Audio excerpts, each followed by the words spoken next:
הגבורות ועל התשועות ועל המלחמות שעשית רבותינו בימים ההם בזמן הזה. על הניסים ועל הפורקן ועל הגבורות ועל התשועות ועל המלחמות. Okay, ready to begin? Please. All right, we're going to talk about Hanukkah, obviously, because tonight is Hanukkah. But tonight we want to thank It's very good today. I know it is, right? Yeah. I told you, it's better than usual. Yeah, Shalom was awesome. It's for the more oil, as Rabbi Kippur said, for Hanukkah. That's probably why. And I brought extra Tums if anyone needs. Because, some of us are at that age. Keep them in the car. Yeah. feel like when you're Jewish, you get past a certain age, you got to have Tums like nearby at all times, especially going to all these Hanukkah parties, all the latkes and the donuts and everything. But tonight is sponsored by the Pinnelas family, and it's in memory of his uncle David ben Yisrael, who died in World War II. He said he died in 1943 bombing the Germans. So this shir should be Le'ilei Nishmaso, should be a merit for his soul, in addition to the great mitzvah that he did for dying for his country and to save Jews during the Holocaust. Okay. So go over a little bit what we talked about last week and tie it into some new ideas. So we mentioned that the Greeks, they're referred to as darkness. The rabbis refer to the Greeks as darkness. And we said that seems to be a very interesting thing to call them because the Greek culture was very sophisticated. The Greeks were very intelligent. They had philosophers such as Socrates, or Socrates as Bill and Ted calls them. Oh, good, I'm glad someone got the reference. Plato and Aristotle. And then we have, who was the Galen? Was he Greek? The doctor? Galen. If Dr. Pinnelas was here, we could ask him. And then you have Greek architecture, which we still see imitated in government buildings. And we have the sculptures and the art and the beauty of Greece, such a beautiful culture. How in the world could the rabbis refer to Greece as darkness? So we said last week that the reason it was called darkness is because the goal of the Greeks was to replace the Torah with their own philosophy. While it was true the Greeks had this beautiful culture, it was only beautiful in an aesthetic sense, but there was nothing behind it because the goal of Greek culture was to enhance the self, that I want to have my enjoyment, so I have beautiful art, beautiful music, to enhance my own self. I have beautiful buildings so that I can have a better life and a better culture. I have democracy because democracy is just better for humanity. But there's nothing behind that. The Greeks didn't believe in anything supernatural, anything spiritual. By supernatural, I mean anything beyond the natural world. That was it, just the natural world. What you see is what you get, a strict materialist view. God, there's no God. You don't have to act morally. No, you don't have to act ethically. Right? You read some of the things that they did to their kids. It's a very disgusting culture. But the Jewish culture is diametrically opposed to that. Jews say, not only is that a part of life, but then that to be spiritual, but that's actually the purpose of life, the goal of life. Everything is ancillary to that. When a Jew lives to serve Hashem, to study Torah, to do mitzvos, to get closer to God. My Rosh Yeshiva once met with a bunch of college students. They were Jewish but not religious. And he had a few minutes with them. So what message would you want to impart to them if you had a few minutes? So he told them, he said, a Jewish soul will never be satisfied unless he lives for spiritual goals. Right? You can live for other things. You can live for, you live for your career, you live for whatever else, your hobbies, but eventually you're not going to be spiritually satisfied. A Jew has a certain soul that yearns for spirituality, the Pinnelas. And that since the Greeks said that the Greeks were trying to replace our culture with their culture and say that's pointless, forget about spirituality. A person should just focus on themselves and enhance their own lives. That's why it's called darkness. Anything which replaces Torah is called darkness. So you could have somebody who is a spiritual person, but he does sins. Please take cholent. It's Hanukkah. There's a lot of oil for Hanukkah. Right? A person does sins, but he knows what the right thing is. He lives a spiritual life, but he makes mistakes. That's one thing. It's so much worse, though, to change what the purpose of your life is, to replace the goals. Because when you don't have the right goals, then you won't get on the right path. People can have the right goals, but they make mistakes. You have a taiva. You really wanted to eat the bacon cheeseburger. You really wanted to go to the football game on Shabbos, whatever it was. So you had a taiva, you had a desire, you slipped up, but it's infinitely worse to have a bad ideology than it is to just do a bad sin. Okay, that's what we talked about last week. Now I want to go on from that. This when I first heard this question, I heard it in yeshiva from my yeshiva, and it shocked me because it was like everything that I ever was brought up with was wrong, or not wrong, but it was like just undoing everything that I thought. Why is Hanukkah celebrated for 8 days? right? Because all the oil was impure, and they could only find enough oil for one night, and it lasted for 8 nights, right? So the Pnei Yehoshua, who's a big rabbi who lived in the, I believe, 16 or 1700s, he's one of the classic commentaries on the Talmud, asks a very simple question. There's a rule called Tumah Hutra B'Tzibor, which is found in the Gemara in Yuma, which means that when it comes to communal sacrifices or communal worship in the temple, you don't have to worry about the laws of purity. That's what he says. There's laws, there's things that are impure and pure. For example, we know the most impure thing is a dead body. The reason is because it had a soul and now it's lacking a soul, so what's left is just the physical part of it. It's totally impure, so if someone's even in the same room as a dead body, he becomes impure. Now, what is that relevant to? Back when we had a temple, to go on the Temple Mount, where the mosque is now, if you wanted to go into the Temple Mount and participate in the service, you had to be pure. So if you came in contact with a dead body, you were not allowed to go on the Temple Mount. So what the Gemara says is that rule only applies for an individual service, but if the service is for the whole community, then it's okay. So the menorah, there was one menorah for the entire Jewish people. Every Jew didn't light a menorah in the temple. There was one menorah. So he asks that how could it be that they, like, what's the big deal? They found one jug of pure oil. It doesn't matter. You're allowed to use impure oil. What is the whole point of the miracle of Hanukkah? And when I heard that question, I said, whoa, that's like just undid everything. You know, it's like since we were like 3 years old, we were taught that. So he says, this answers from the Pri Chadash. So it's going to get not so technical, but some more Talmudic ideas, and then we're going to see. I think there's a big lesson behind it. The Pri Chadash says that rule that we say that the laws of impurity don't apply in the temple, that's only when you come in contact with a dead body. But there are other laws of impurity. One of the laws of impurity is called Tumas Zav, there's a rabbinic tumah, rabbinic impurity. Welcome. Rabbinic impurity that the rabbis imposed. So certain laws of impurity are from the Torah. It says in the Torah clearly that a person becomes impure by touching a body. And there's later impurity that the rabbis imposed. So there's this impurity of Tumas Zav was that if a person from the nations of the world touched something, it would make it impure rabbinically. So the reason is because since the Jewish culture is so different from the cultures of the nations of the world, the rabbis wanted to maintain a certain level of separation between. Pri Chadash says that the law that if something's impure, you could bring it, you could sacrifice it for a communal sacrifice. That's only when it comes to the laws of tumas meis, of purity that comes from a dead body. But when it comes to this new impurity that the rabbis imposed, then it does not apply. What do the rabbis do in general? What is the role of the rabbis in Judaism? So I would say there's two general things that the rabbis do. The one thing that the rabbis do is they make laws to make fences around the Torah, to protect the Torah. For example, the rabbis made a law called muksa. On Shabbos, you're not allowed to move certain items that can't be used on Shabbos. So my car keys, can't drive a car on Shabbos. So the rabbi said you shouldn't even move the car keys. So you don't come to either carry them or drive the car or whatever it is. Obviously, it didn't say specifically car keys, but it applies to car keys. They made a fence around the Torah. That's one thing the rabbis do. The other thing the rabbis do is they interpret the written Torah. This is a very important thing that many Jews don't even know. Right? If you read the Chumash, if you read the written Torah, David and I learned this together. If you read the written Torah, you really don't know what it's talking about. Right? Let's say it says, I offered you. Can you show me in the Chumash where it says how to slaughter an animal? If you can show me where it says in the Chumash how to slaughter an animal precisely, how to do a kosher shechita, I'll give you $100,000. I don't have $100,000. That's why I'm so confident that I can promise you, because you're not going to find it in the Chumash. It was the rabbis who explained. There's an oral tradition from Mount Sinai. God told to Moses. Wait, so it's not in it? It's not in the Chumash. That's why I was tricking you. What book is it from?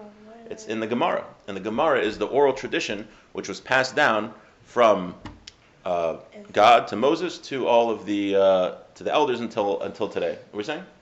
It's in that Gemara, the one I have. No, that's Bava Metzia. It's in Chulin. We can learn Chulin next. When we finish Bava Metzia, we can do Chulin if you want. Okay. So I was just okay. Right, we're learning returning lost objects. So there's two verses in the Torah, maybe 2 or 3 verses about returning lost objects. It says if you see your friend's donkey or you see his sheep, you have to return it. Right. It's a simon.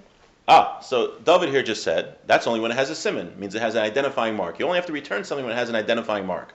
Well, now how do you know that? It doesn't say that in the Or if Chumash. it's scattered or not. Right? Scattered fruit, that's another thing that doesn't have a siman. How do you know what has an identifying mark, what doesn't? The written Torah is very vague. It's only the oral Torah which explains it. And that oral Torah was handed down from God to Moses to the Jewish people that we have now. Tefillin also, if you look in the Torah, it says, bind them as a sign between your eyes and on your heart.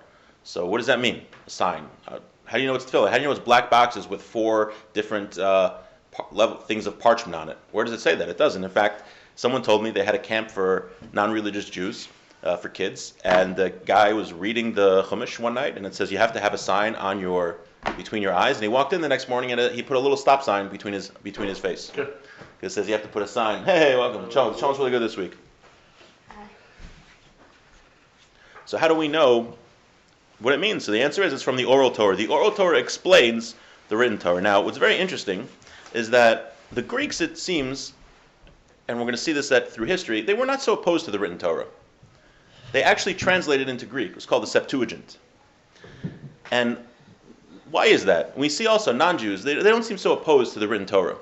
Christianity, they have the written Torah, they claim. The Muslims, I believe, from what I understand, believe in it. And someone just reminded me actually of an episode of the greatest show ever made. You know what that is? The West Wing. SpongeBob SquarePants. No, not SpongeBob. Horrible show. Horrible show. The West Wing. So in the West Wing, he's President Bartlett's giving a speech, and they have one of these conservative pundits who's there, and he gets into a debate with her. And one of the things he says, how can you be against gay marriage? She says, well, it says in Leviticus 18:22. So he says, well, it also says in the Bible that you're not to touch a pigskin. So how can the Washington Redskins, back when they were called the Washington Redskins, are they still called that? Did they change the name yet? Nationals? Yeah, they changed the name. They changed the name. So how are they able to touch a football? Or my what's he called? Leo McGarry works on the Sabbath. Should I go stone him? Or he says, right, so he's basically making fun of the Bible that it's so ridiculous. So it's true, if you read the Bible like that, and you take it literally, which a lot of fundamentalist Christians do, it sounds kind of ridiculous. Except, I shouldn't say ridiculous, but it's not accurate, because if you would know the Oral Torah, there's no prohibition to touch a football. Right? It's just talking about making a person impure about going into the temple, but there's no prohibition. And if you would read the Oral Torah, you would know that violating Shabbos, a person doesn't automatically get stoned. He has to have 2 witnesses. They have to warn him. And it says in the Talmud that the Bezdin would only kill someone, if they killed someone once in every 70 years, they were considered bloodthirsty, because there was all these things built into the jurisprudence system back in Israel to make sure that people did not get killed so often. So they would grill the witnesses, and if there was any small discrepancy, they would throw out the case, because they didn't want to kill people. The reason that the Torah says stoning is just to show the severity of Shabbos and how important Shabbos is. So the West Wing, they're able to make fun of the Torah because they don't have an Oral Torah explaining it. Because the reason is, when you just have a written Torah, you can make it say whatever you want. It says, keep the Sabbath. Okay, well, and you have to rest on the Sabbath.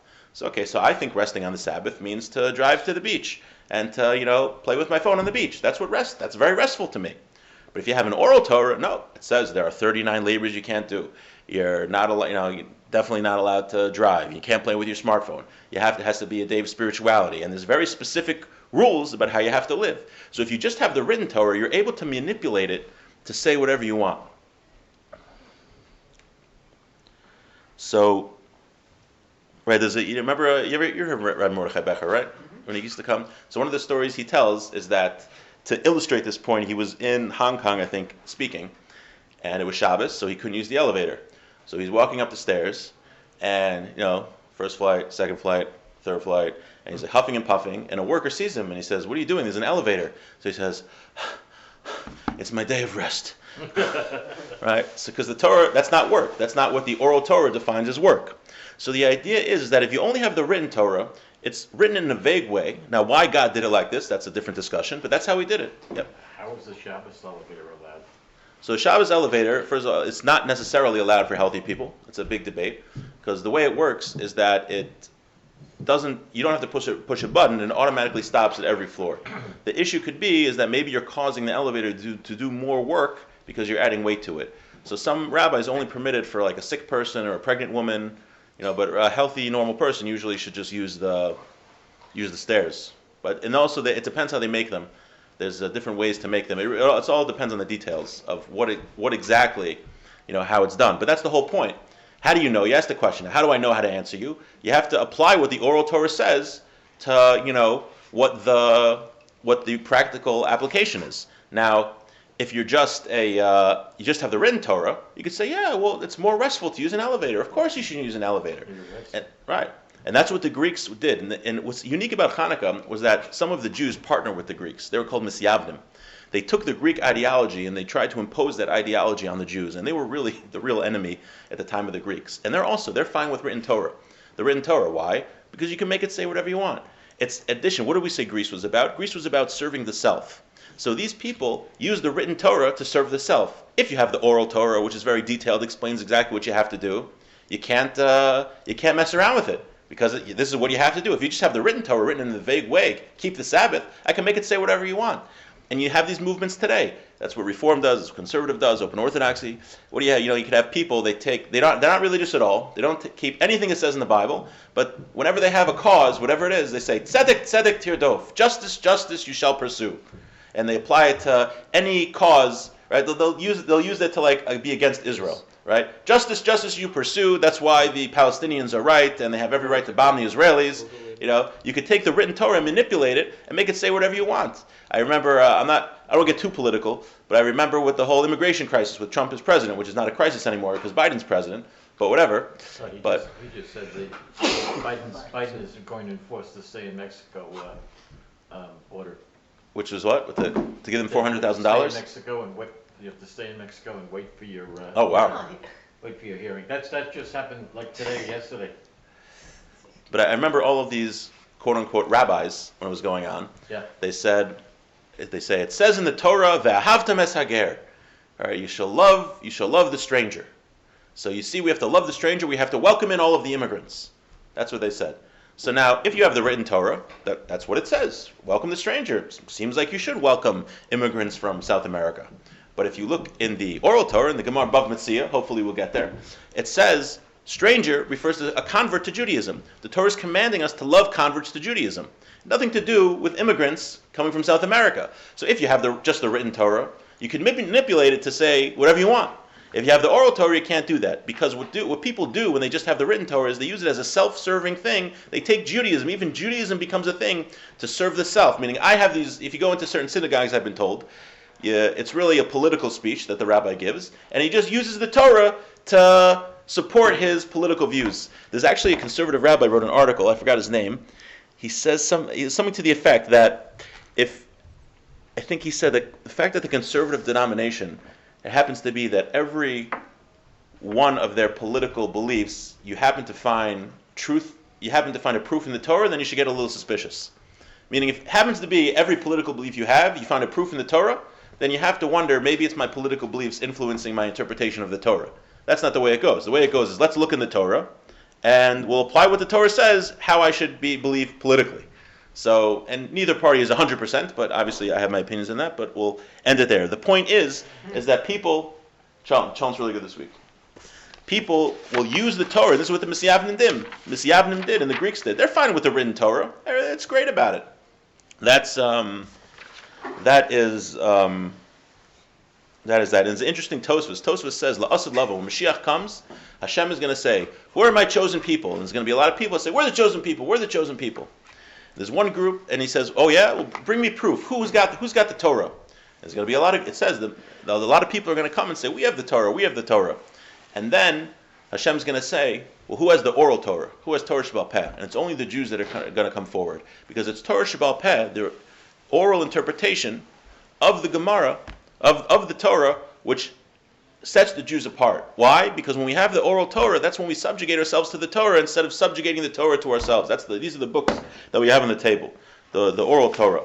So now, just to get back, we said that on Hanukkah, we asked the question, how come on Hanukkah there's a miracle that they only found oil that was pure for 8 days? Really, the fact that it was impure doesn't matter, because for a communal mitzvah, you're allowed to use impure oil.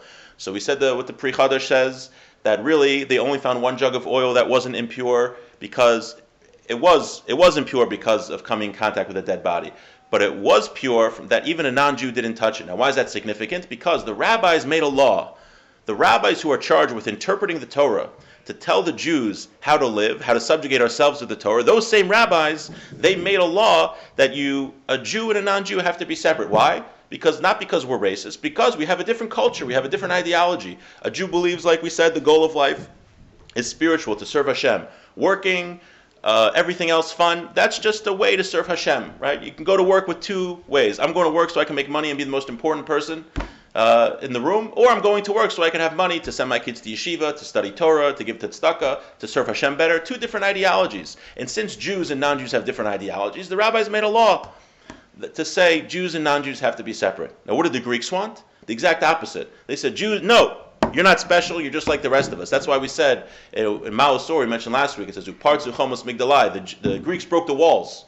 What does that mean, they broke the walls? We said there's a wall in the temple where Jews and non-Jews were allowed to go up to a certain point, but they couldn't go past this certain wall. It was written in Greek. It says any non-Jew goes past here is going to get killed. So the Greeks couldn't stand that, so they broke it down. They said, no, we're all the same. There's nothing special about the Jews. There's no such thing as living for spirituality. So the miracle of Hanukkah is Hagufa, that they found a jug of oil that wasn't contaminated, one, from oil that was made to keep Jews and non-Jews apart, and two, that it was rabbinic.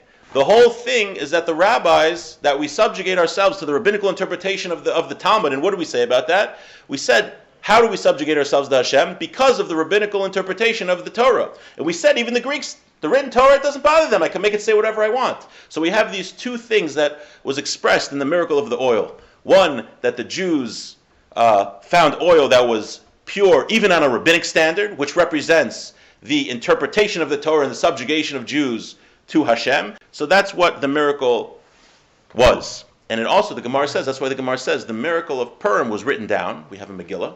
And the miracle of Hanukkah is not written down. We don't read a story of Hanukkah on Hanukkah. You ever notice that? Purim, we get together, we read the Megillah, the whole story. This is what happened with Haman. Hanukkah, we don't do that. We don't read the whole story. Because it's the holiday of Torah Shabbat Peh, a holiday of the Oral Torah. And the idea behind the Oral Torah is that's really what makes a Jew a Jew. That's always what the church was against, right? They used to burn the Talmud and everything. They couldn't stand the Oral Torah, right? We know, right? When you ask the question about the elevator, how do I know where to start thinking about it? Not that I know the answer. The Oral Torah, how do we apply what Hashem said? If you have the written Torah, you do whatever you want, right? Shabbos is whatever I feel like it, right? Shabbos makes me feel good. Just finish with one more quick thing, which I thought was very powerful. That part of the miracle was that they didn't ask questions and they just did. They just did it. So he said, it's kind of a cute answer, but I think there's truth to it. He said when he started his yeshiva, he started in Eretz Yisrael in Baltimore in the 1930s, and people did not understand what a yeshiva was. And they were very, very against this idea of people sitting and learning. So he said, a big rabbi said to him, how are you going to do it? You have to raise tens of thousands of dollars every year, right, in the 1930s to support a yeshiva. How are you going to do it? So he said, the miracle was that he just said, sometimes in life you have to say, I don't know how to do it, but it's the right thing, I'm just going to do it. That's what he said, and that's what we learned from Hanukkah. They just did it. They found oil, they lit it. They didn't ask questions. Sometimes you get bogged down. Well, this could go wrong. That can happen. Better to play it safe. And that's Hanukkah also. Mila Shamelai, the Maccabees said, who's with us? Who's going to fight the Greeks? We don't know how we're going to do it. There's 5 of us, and they got these elephants and who knows what. They said, if Hashem wants us to do it, you just got to do it. You don't ask questions. God's going to take care of you. And with that, I wish everyone a very, very happy Hanukkah.